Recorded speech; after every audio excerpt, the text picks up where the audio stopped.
ওরে দুরুদের পাগল হইলে করবে নবী পার, আরে দুরুদের পাগল হইলে হায়রে আল্লাহুম্মা সাল্লি আলা ফরবার বার কন্যা আল্লাহুম্মা নবীর দুরুদ পড়ে যারা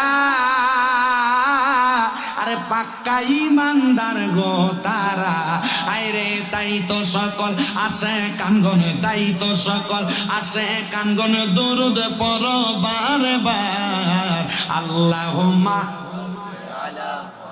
বারে বার।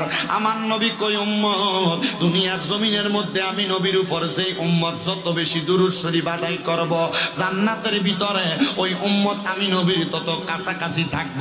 জোরে জোরে বলেন সুবহানাল্লাহ। সাহাবায়ে কেরাম একটা ডাক দিয়া কয় নবী গো, ইয়া রাসূলুল্লাহ, নবী গো আপনার কাছে জানতে চাই আপনার উম্মতেরা যদি বেশি বেশি দুরূদ শরীফ আদায় করে আপনি নবী উম্মতের কি দিবেন? আমি নবী রহমাতুল লিল আলামিন নবী ঘোষণা করলাম উম্মতেরা যদি বেশি দুরূদ শরীফ আদায় করে তাহলে আমি আমার উম্মতদেরকে নাজাতের ফয়সালা করব।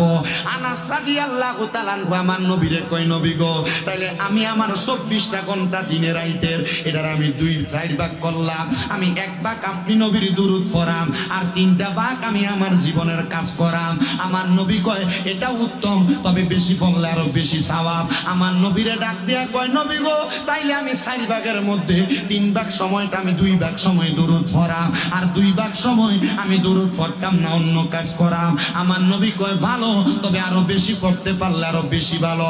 সাহাবী ডাক দিয়া কয় নবী গো তাহলে 3 ভাগ সময় দুরূদ পড়াম, 1 ভাগ সময় আমি আমার জীবনের কর্মকাণ্ড করাম।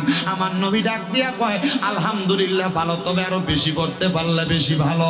আমার নবীর সাহাবী ডাক দিয়া কয় নবী গো তাহলে আমি আমার জীবনের যত সময় আছে আমি নবীজি আপনার দুরূদ পড়া কাটাইয়া দিব।